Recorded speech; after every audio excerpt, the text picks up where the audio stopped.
the impact of climate change is already very real for villagers on an island in northern Alaska. They're being forced out of their homes because of rising sea levels. More than 100 people, 120 people have died and hundreds more are still missing after the worst flooding in parts of Western Europe for several decades.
Ya, silakan dimulai, moderator.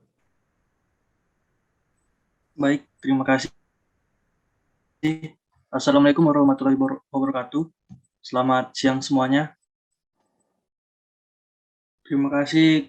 Sebelumnya saya ingin mengucapkan terima kasih kepada Ibu Uni selaku pengampu mata kuliah isu-isu global, serta teman-teman sekalian yang telah hadir. Perkenalkan, saya Matius Lantang, selaku moderator kelompok 1 yang akan memimpin jalannya presentasi pada hari ini. Tapi sebelumnya saya akan memperkenalkan dulu anggota kelompok terlebih dahulu. Pertama ada saya, Matius Lantang, Raffi, Jara, dan Anissa Rehana. Untuk mempersingkat waktu, saya persilakan kepada presenter pertama, Raffi. Dipersilakan. Baik, terima kasih teman-teman. Terima kasih juga moderator. Untuk hari ini kita akan membawakan presentasi yang berjudul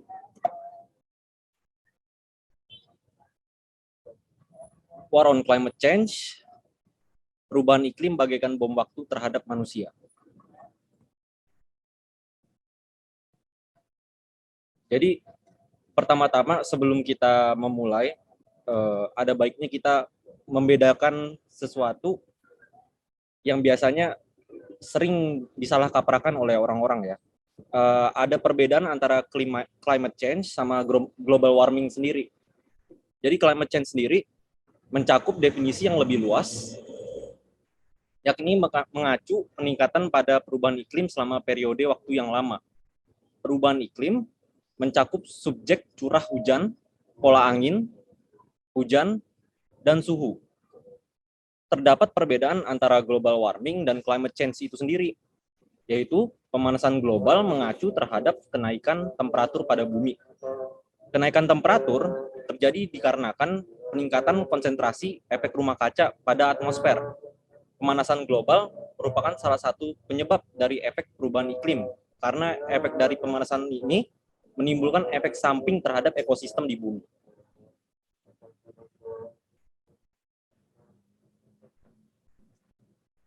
Jadi, apakah pemanasan global merupakan ulah dari manusia?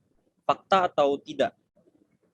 Jadi, teman-teman sudah sepakat bahwa efek pemanasan global itu berasal dari kegiatan manusia, seperti pembuatan energi, industri, penebangan hutan, kendaraan, produksi makanan, suplai energi terhadap bangunan.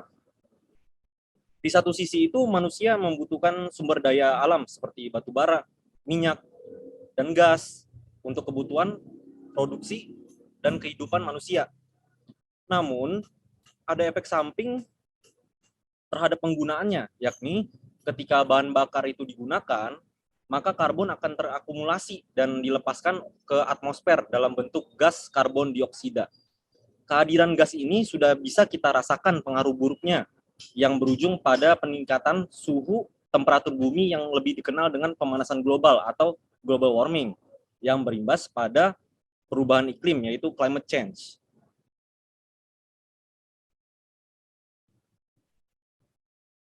Nah, di sini kita dapat melihat ada peragaan bagaimana cara kerja dari global warming itu sendiri, yang biasa juga kalau dalam bahasa Inggrisnya dikenal dengan the greenhouse effect.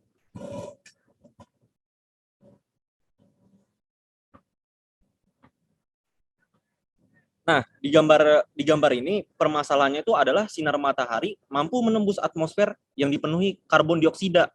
Namun sinar matahari tersebut tidak dapat terpantulkan kembali keluar angkasa. Mengapa demikian? Hal tersebut dikarenakan karbon dioksida dapat mencegah pantulan yang berakibat terjebaknya panas radiasi matahari di bumi. Efek ini dinamakan the greenhouse effect atau efek rumah kaca.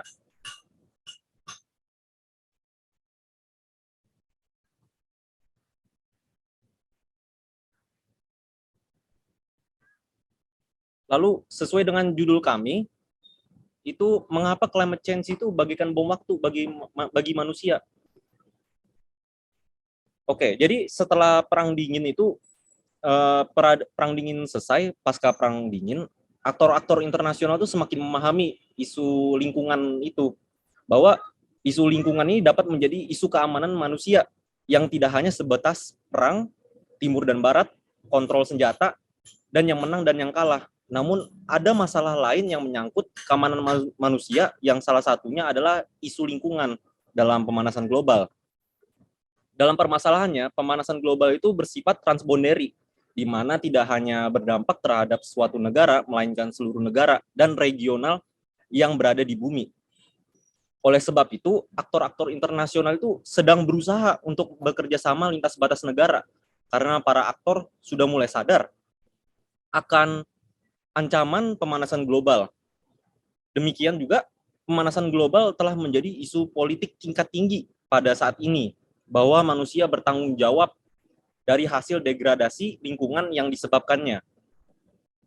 Penyebab dari pemanasan global sendiri berasal dari ekonomi liberal yang membuka aktivitas perdagangan lintas batas negara. Sistem pro-pasar menjadi pemicu kerusakan lingkungan pada dewasa ini, karena umumnya penggerak roda ekonomi manusia berasal dari sumber daya alam, yang nanti ada sangkut pautnya dengan revolusi industri. Lalu, mengapa demikian perubahan iklim akan menjadi bom waktu terhadap manusia? Jadi pada dasarnya itu, pemanasan global adalah pemicu pergeseran iklim itu sendiri. Dampak yang diberikan terhadap perubahan iklim dapat menjadi bencana yang masif bagi manusia dan bervariasi. Tentu, kita sedang membicarakan sekuritas manusia terhadap ancaman bencana alam yang tidak dapat diprediksi. Untuk dampak-dampaknya, nanti akan kami jelaskan di slide ke depannya.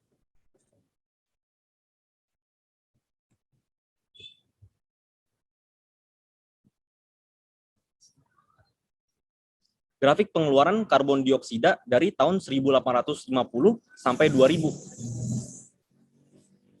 Jadi di slide ini, grafiknya ini menunjukkan bahwa ada peningkatan karbon dioksida sejak tahun 1850 seperti yang dijelaskan di slide sebelumnya, bahwa pada tahun itu terjadinya revolusi industri hingga pada tahun 2000 dan meningkat seterusnya.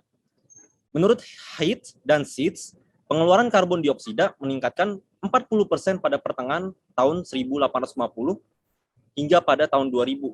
Terdapat juga penyumbang emisi lain seperti gas metana yang berasal dari alam maupun manusia, nitrogen oksida yang umumnya digunakan untuk pupuk dan alat bantu pernapasan, klorofluorokarbon yang ditemukan pada pendingin ruangan dan kulkas.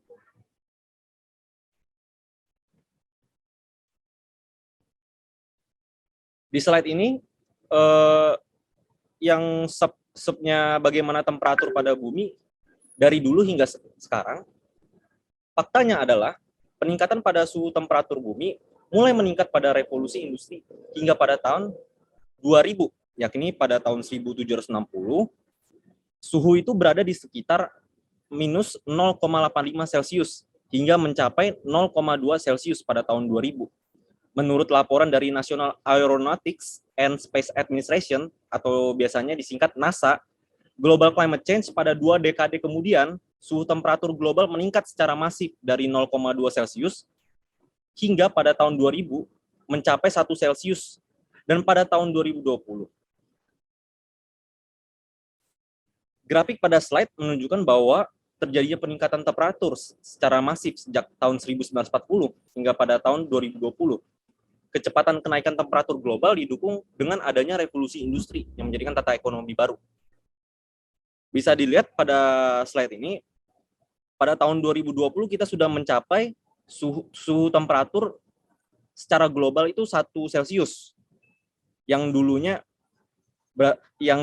sebelum terjadinya revolusi industri itu tuh 0,85 Celcius.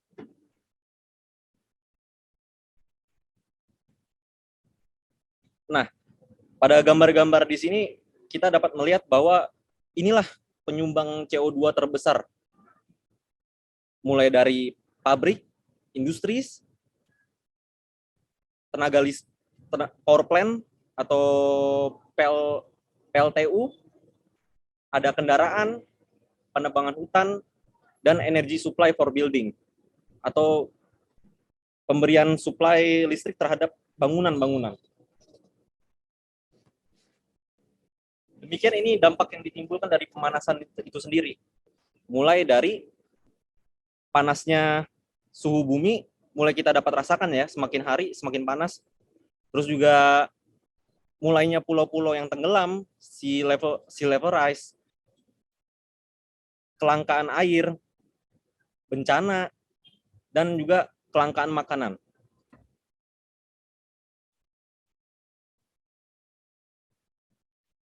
Selanjutnya akan dijelaskan oleh Caca. Sorry, saya. Oke. Baik teman-teman, saya akan menjelaskan kapan sih terjadinya global warming ini sendiri.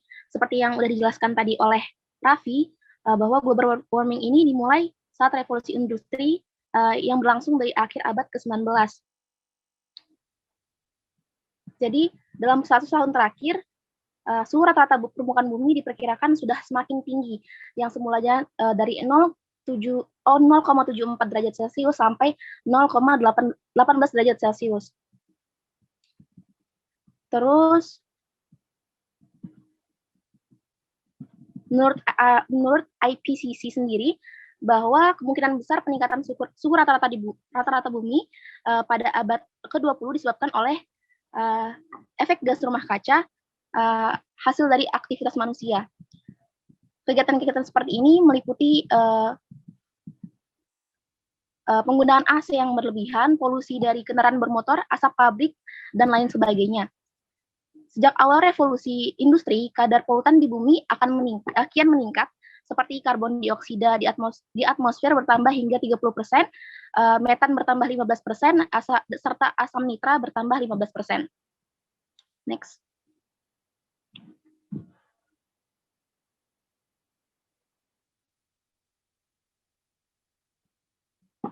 Next.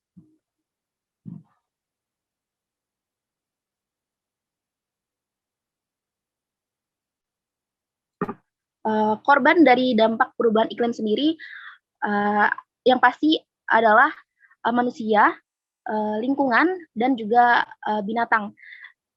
Yang pertama adalah manusia, di mana dampak ini sangat dirasakan oleh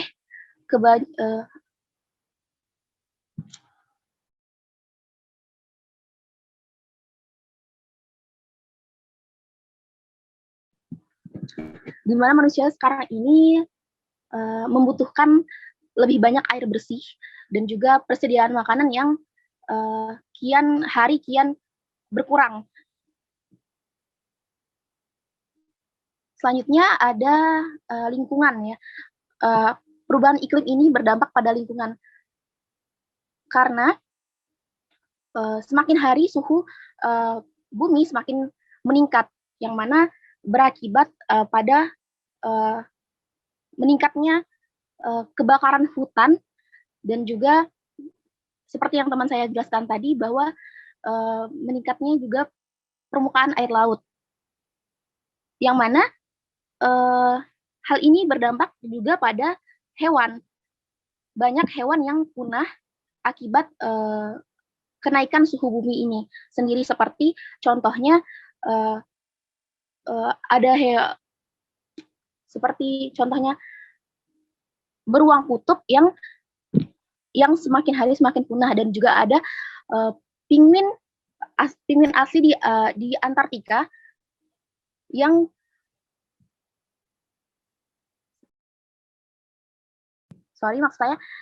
yang setiap sekian waktu populasinya semakin menurun, seperti itu. Next.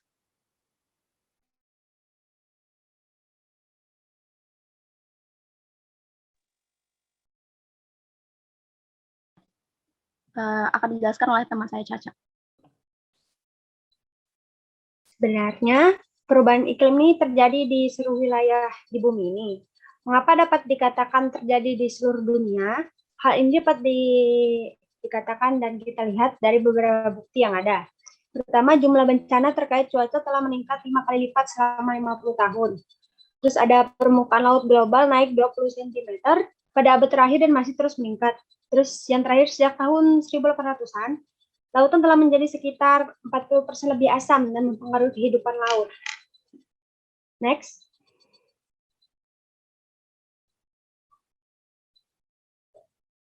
Dampak perubahan iklim, maka dapat dilihat dari presentasi lembaga German Watch terkait hasil Indeks Risiko Iklim Global 2020 selama COP25 di Madrid. Menurut analisis ini, berdasarkan dampak peristiwa cuaca ekstrim dan kerugian sosial ekonomi yang ditimbulkan, seperti negara Jepang, Filipina, dan Jerman adalah tempat yang paling terkena dampak perubahan iklim saat ini, yang sangat berbahaya. Contohnya seperti Jepang, hujan lebat, gelombang panas, gempa Osaka, dan topan Jepi yang melanda Jepang pada 2018, menjadikan negara paling terancam di dunia oleh perubahan iklim. Peristiwa cuaca sendiri menjadi penyebab 1.282 kematian di pulau itu dan menyebabkan kerugian ekonomi sebesar 839 juta dolar dan jatuhnya produk domestik bruto berkapasitas sebesar 0,64%. Terus ada Filipina, topan mangkrut yang melewati Filipina pada tahun 2018 mempengaruhi lebih dari 250.000 orang di seluruh negeri dan menewaskan sedikitnya 59 orang karena hujan deras. Terus Jerman. Negara Jerman itu menempati urutan ketiga negara yang paling terkena dampak resiko iklim akibat gelombang panas yang dideritanya pada tahun 2018. Tahun terpanas dalam sejarahnya dengan kerugian lebih dari 3.500 juta dolar untuk sektor pertanian. Peristiwa cuaca di Jerman menyebabkan total 1.246 kematian, kerugian sebesar 5.038 juta dolar dan penurunan PDB per kapita sebesar 0,12%. Dan ada beberapa negara lagi yang terkena dampak perubahan iklim seperti Madagaskar. Pemanasan global dan resiko iklim mengancam kelangsungan hidup lemur dan spesies hewan endemik lainnya di pulau itu. Terus ada India, benua India adalah korban utama lainnya dari panas ekstrim. Terus ada Sri Lanka, negara kecil ini kehilangan sebagian besar populasinya karena migrasi iklim di masa depan. Terus ada Kenya, negara Afrika, salah satu dari mereka yang paling rentan terhadap perubahan iklim karena kekeringan pada tahun 2018 yang beberapa bulan kemudian menyebabkan lebih dari 1 juta orang di ambang kelaparan. Terus ada Rwanda, negara kecil di Afrika ini terkena dampak selama 500 tahun terakhir oleh periode kelaparan dan konflik bersenjata, adalah salah satu negara yang paling rentan terhadap pemanasan global dan peristiwa cuaca ekstrim. Terus yang terakhir ada Kanada, memiliki tempat-tempat yang paling berpengaruh oleh perubahan iklim. Tetapi sebuah penelitian pemerintah menunjukkan bahwa Kanada memanas 2 kali lebih cepat dari bagian planet lainnya. Next.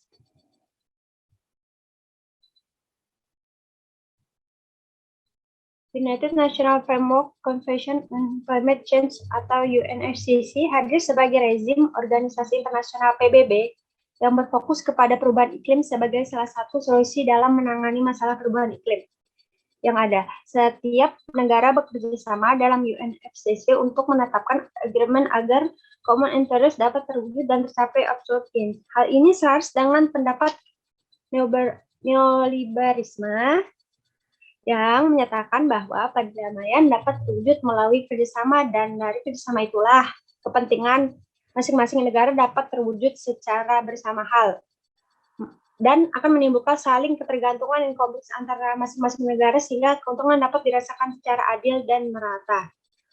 Organisasi ini dapat menangani isu perubahan iklim telah dilakukan sebelumnya, memberikan berbagai pandangan tentang isu climate change dan Harris menyebutkan bahwa setelah beberapa dekade negosiasi internasional dilaksanakan, negara-negara yang masih belum sepakat mengambil tindakan nyata untuk memerangi isu perubahan iklim. Kurangnya kesepakatan membantu menjelaskan mengapa krisis iklim tetap ada. Next.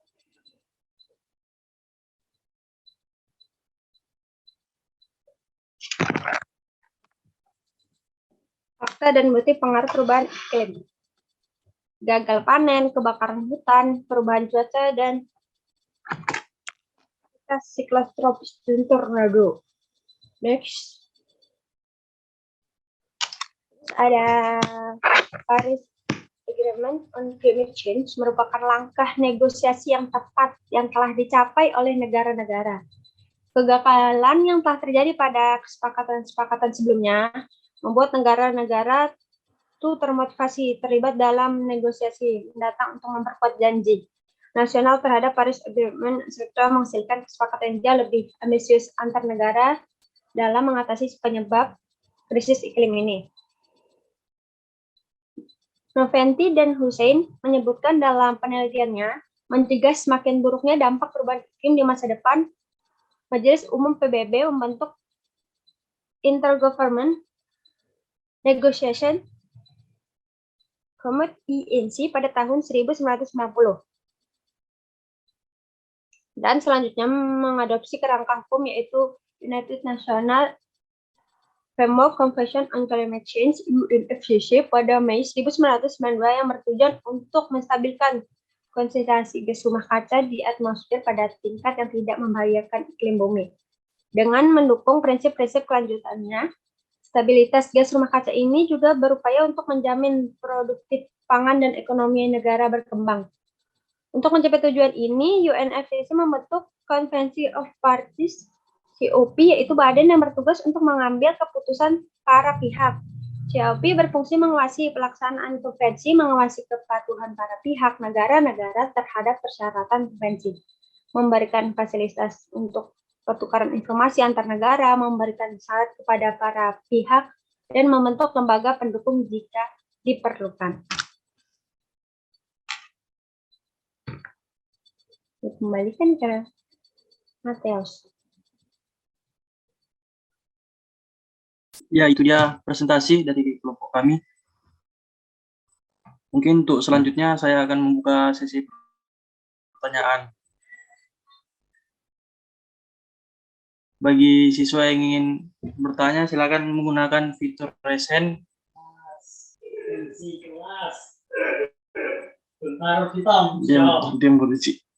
Fitur raise hand dan kembali menuliskan pertanyaannya di kolom chat. Ya, untuk Mega di. Baik, terima kasih atas kesempatannya. Saya dalam aspek 5W1H, saya ingin menanyakan dalam aspek who atau siapa. Jadi kira-kira tadi kan disebutkan kalau misalkan yang paling banyak menyumbang itu manusia. Nah, kira-kira populasi manusia di negara mana yang paling banyak menjadi penyebab terbesar penyumbang CO2-nya itu, yang menjadi mengakibatkan adanya climate change tadi. Gitu aja. Terima kasih. Ya, mungkin untuk pertanyaannya ditampung dulu ya.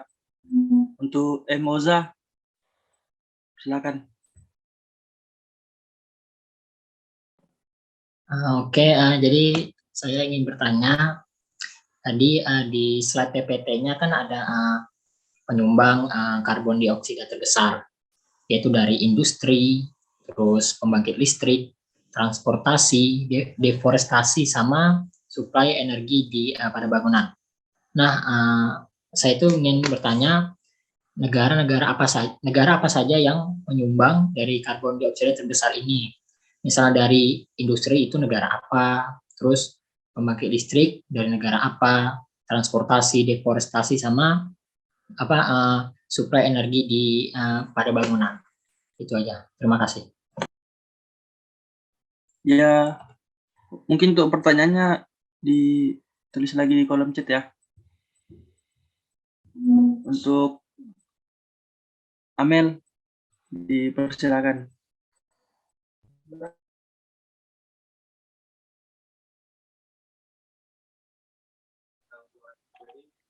Halo, apa suara saya terdengar?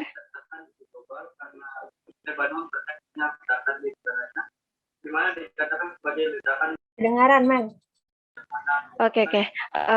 Saya ingin bertanya, kan baru-baru ini ada isu soal menghapus sampah-sampah email dapat membantu mengurangi climate change. Gimana menurut kalian, apakah itu benar-benar ngebantu atau itu cuma sekedar greenwashing aja? Terima kasih. Mohon maaf, moderator ada gangguan koneksi ya. Saya aja yang lanjut. Ya, silakan Dea. Ya, terima kasih. Jadi saya ingin bertanya, tadi kan ada disebutkan migrasi iklim di masa depan itu berdampak buruk bagi negara Sri Lanka. Jadi bagaimana sih bentuk dari migrasi iklim di masa depan tersebut dapat mempengaruhi atau berdampak buruk bagi negara Sri Lanka? Itu aja, terima kasih. Terima kasih. Selanjutnya Tria.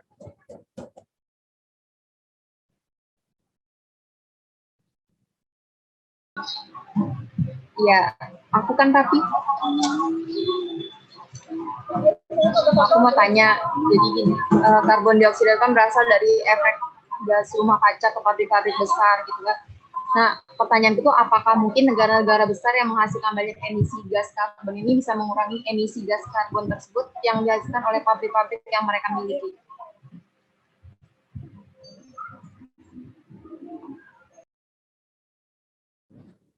Itu aja. Oke, baik. Terima kasih. Selanjutnya Yuda.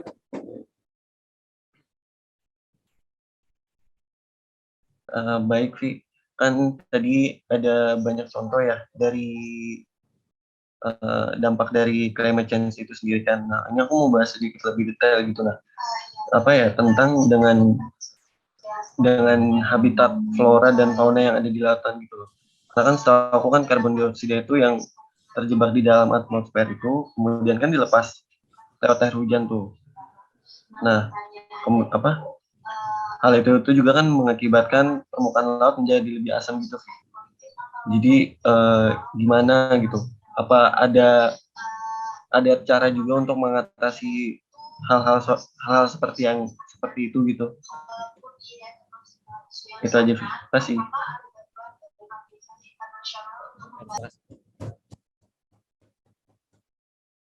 Selanjutnya Anas.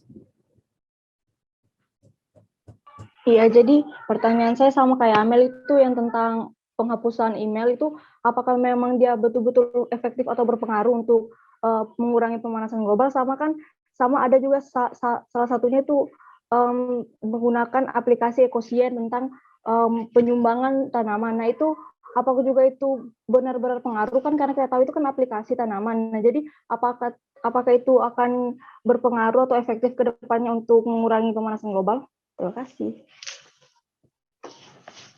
Baik, yang terakhir Aul ya. Oke, apa suara saya terdengar? Terdengar. Tes. Oke, jadi saya ingin bertanya, dari semua yang kalian paparkan ini kan bahwa apa ya, climate change, global warming itu kan bahaya dan segala resolusinya telah diupayakan dan juga aktor-aktor yang terlibat di dalamnya serta perjanjian yang dia.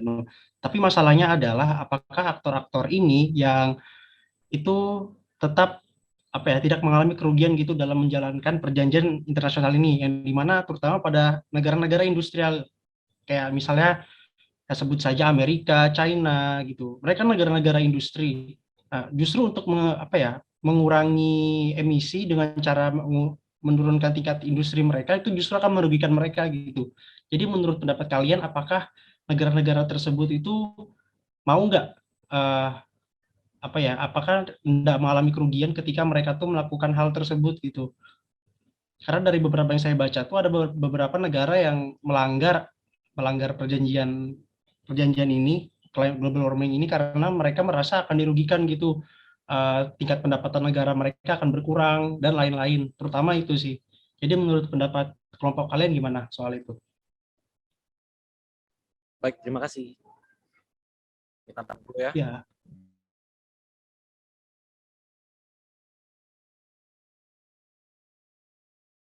Teman-teman, jangan lupa ya, karena notulen kami sedang buruk koneksinya, kalau bisa kami minta tolong taruh di kolom chat ya, apa pertanyaannya tadi. Masih. Raffi? Ya, saya mulai duluan ya. Saya akan menjawab pertanyaan Emoza dan Mega Amalia sendiri, yang pertanyaannya hampir sama. Jadi untuk pertanyaan Oja, negara-negara mana yang berkontribusi besar dalam penyumbangan gas CO2 ya? Tidak dapat dipungkiri, pertama itu Cina, dikarenakan mereka sendiri adalah salah satu tempat yang membangun industri terbesar di dunia ya kan, yang seperti kita tahu, kita pun sendiri selalu melihat bahwa setiap barang itu dilabeli made in China gitu. Selain Cina itu ada lagi India, Amerika, Brazil, yang salah satunya itu sering sekali dengan penebangan hutan, dan juga ada Indonesia, yang salah satunya sebenarnya Indonesia sendiri merupakan salah satu perekonomian yang maju, yang baik pada umumnya gitu, relatif bagus. Namun terkadang di negara kita sendiri itu seperti apa ya? Di dalam negara kita sendiri itu kurang adanya strategi yang mengurangi CO2 itu sendiri, karena salah satu negara-negara berkembang pada umumnya bergantung terhadap investor yang ingin membangun industri di sana gitu kan. Selain itu juga seperti coal miner gitu, penambangan batu bara itu juga berkontribusi terhadap penyumbangan CO2. Dan juga terus dari Mega Amalia sendiri sama ya pada umumnya, salah satu beberapa 10 negara itu yang paling terbesar utamanya itu sendiri Cina, Amerika, India, Brazil, Indonesia. Itu aja yang saya ingin katakan, itu aja yang ingin saya jawab. Jika ada yang ingin, teman-teman saya ingin menjawab, silakan. Saya ingin menambahkan bahwa saya ingin menjawab pertanyaan dari Mega Amalia tadi, populasi negara mana saja yang paling banyak menyumbang emisi gas rumah kaca. Salah satunya yang teman saya jelaskan adalah Tiongkok, di mana Tiongkok ini merupakan negara dengan produksi kendaraan bermotor terbanyak, yang mana Tiongkok sendiri mampu memproduksi sebanyak 25,22 juta atau setara dengan 32,49% dari total produksi kendaraan bermotor dunia pada tahun 2020. Terima kasih, mungkin teman saya ingin menambahkan.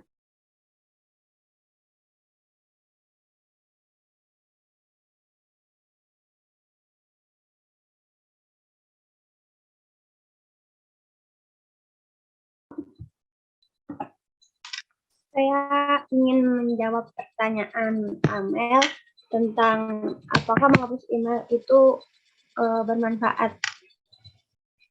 Karena email telah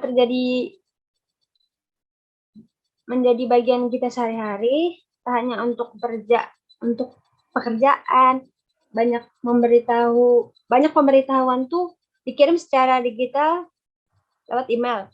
Karena terlihat sepele, email ternyata emang bisa meninggalkan jejak karbon. Tumpukan banyak email yang kita nggak buka itu, yang kita biasanya nggak baca, itu dapat membuat tumpukan karbon. Ya, di mana surat-surat membutuhkan listrik yang harus dinyalakan sepanjang hari untuk bisa beroperasi. Banyaknya email akan membuat kinerja server layanan email jadi lebih besar yang nantinya akan menghasilkan polusi lebih banyak sehingga meningkatkan emisi karbon bumi. Karena itu, meski tidak menimbulkan polusi kertas, email bisa berkontribusi pada emisi karbon yang menjadi salah satu penyebab pemanasan global. Jadi menurut saya pribadi, benar bisa membantu, tapi tidak hanya menghapus email saja, bisa benar-benar menyelamatkan bumi. Jadi harus menghemat daya sebisa mungkin setiap harinya. Gitu. Selanjutnya, saya ingin menjawab pertanyaan dari Aulia sendiri ya, terus juga dan Priyanti yang kebetulan pertanyaannya hampir 11-12 gitu. Nah, jadi pertanyaan dari Tria sendiri, bagaimana cara negara-negara besar menghasilkan emisi gas karbon, bisa mengurangi emisi gas karbon tersebut yang dihasilkan oleh pabrik-pabrik yang mereka miliki. Terus juga sama dengan Aulia Pratama sendiri, bahwa kalau misalnya mereka ingin menurunkan gas karbon dioksida atau efek dari rumah kaca sendiri, itu tentu merugikan ya kan. Nah, jadi sebenarnya seperti saya ada baca dari website jurnalis gitu, yang mengatakan bahwa tanda kutip not in my backyard begitu. Itu terjadi kasusnya terhadap negara-negara maju khususnya di Eropa. Mereka memang taat peraturan dengan Paris Agreement sendiri untuk mengurangi karbon dioksida itu kan. Namun mereka tidak sepenuhnya menjalankan itu dengan taat gitu. Dengan itu mereka mencari negara, umumnya negara-negara berkembang, di mana peraturannya itu seperti pajak karbon dioksida, itu tuh sedikit lebih murah dibandingkan dengan pajak karbon dioksida di Eropa itu sendiri. Nah, dengan begitu contohnya sendiri kayak Cina, Indonesia, banyak pabrik-pabrik luar yang ingin masuk untuk membangun pabrik di sana. Seperti Vietnam sendiri contohnya sepatu gitu. Kan tentu efek-efek dari industri itu kan mengeluarkan karbon dioksida kan. Nah, dengan mereka ke negara-negara murah akan pajak karbon dioksidanya ini, mereka tetap bisa melanjutkan bisnis mereka begitu. Walaupun mereka menurunkan karbon dioksidanya, namun mereka mempunyai strategi lain untuk memindahkan pabrik-pabrik mereka ke negara lain begitu. Memang kalau dibilang ini merugikan, iya merugikan, cuman di salah satu sisi mereka sudah punya strategi untuk memindahkan pabrik-pabrik mereka ke negara lain gitu.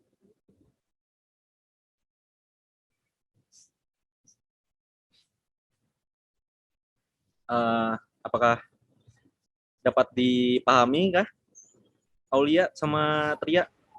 Rapi, aku mau tanya, berarti kalau yang tadi kamu maksudkan itu sama kayak yang ada di Paris Agreement gitu Pak, kalau misalnya suatu negara itu melebihi batas dari industri yang dibatasi sama Paris Agreement baru ditetapkan pajak gitu Pak? Iya, salah satunya kan di semua negara itu mempunyai pajak karbon dioksida untuk membayar dan mengontrol para pengusaha-pengusaha ini gitu. Rafi, kalau berdasarkan hal itu, jadi kalau misalkan yang negara-negara yang Rafi sebutin itu mereka apakah tergabung dalam UNFCCC itu tadi, terus apakah sudah ada sanksi yang diberikan atau yang memang mereka cuma membayar pajak itu aja? Terima kasih. Ya, memang banyak yang melanggar, enggak banyak sekali memang yang melanggar itu. Cuman bagaimana ya? Kan namanya juga aktor internasional di dunia yang anarki, ya kan? Tidak ada yang bisa ngelawan, ya kan? Salah satunya mungkin mereka cuman hanya bisa mengasih peringatan begitu. Itu sih kalau dari saya sendiri.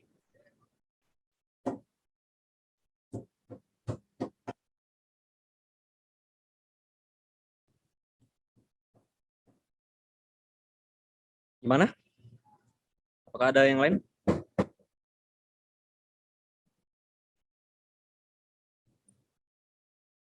Itu aja ya. Masih. Aku mau nambahin, aku jawab pertanyaan Anas. Tadi kan udah yang email tuh betulan berpengaruh atau enggak. Terus aku mau jawab yang tentang aplikasinya tuh. Jadi aplikasinya Ecosia itu, dia itu kan ramah lingkungan dan juga bisa digunakan sebagai alternatif browser selain Chrome.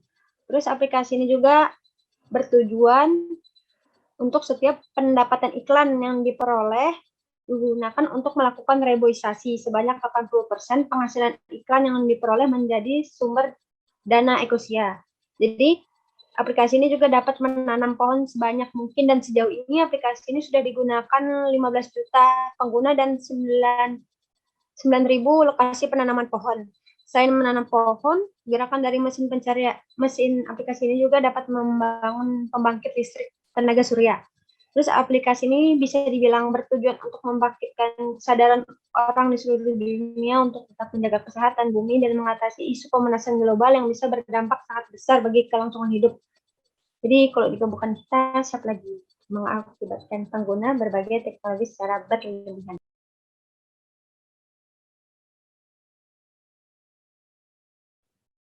Saya ingin menjawab sedikit dari Dea sendiri ya. Memang sekarang Sri Lanka itu sendiri sedang lagi dalam masa krisis di mana global warming ini menciptakan wilayah Sri Lanka itu mulai tenggelam gitu kan dari laut. Dari hasilnya itu dari glasier es Antartika gitu kan.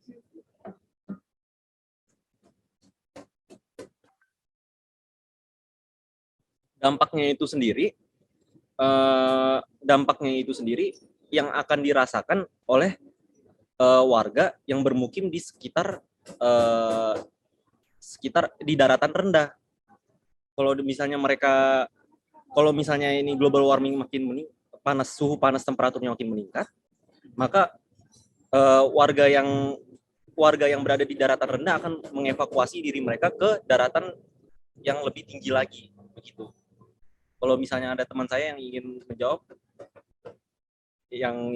silakan.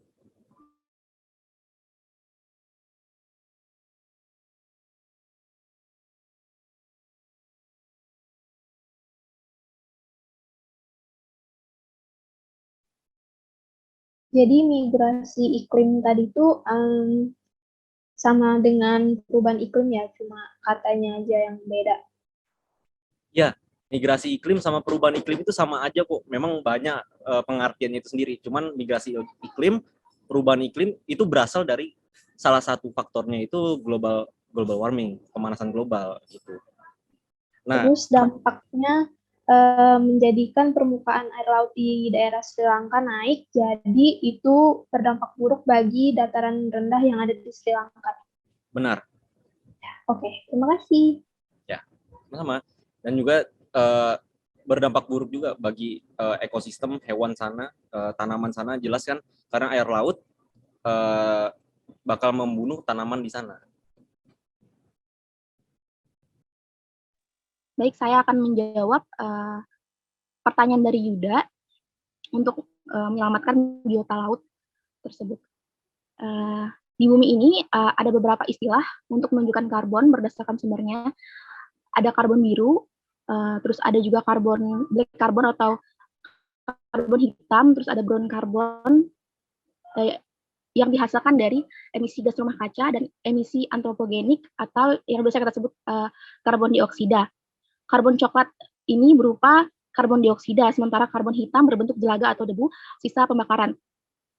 Karbon hitam dianggap sebagai penyumbang pemanasan global kedua selain karbon coklat. Selain kelompok ini terdapat karbon hijau, di mana karbon hijau ini yang merupakan karbon yang dihilangkan dari proses fotosintesis dan disimpan dalam biomasa tanaman dan tanah di lahan perkebunan, pertanian maupun padang penggembalaan. Karena karbon hijau ini sangat diandalkan untuk menahan dampak perubahan iklim itu sendiri. Bagaimana upayanya? Yaitu dengan kebijakan lokal, regional, hingga kebijakan global yang dikeluarkan agar hutan-hutan tidak ditebangi, serta melakukan reboisasi dan untuk menjaga lahan gambut supaya penyimpanan karbon lebih optimal, seperti itu. Terima kasih. Cukup sepertinya. Adakah peserta yang pertanyaannya masih belum dijawab?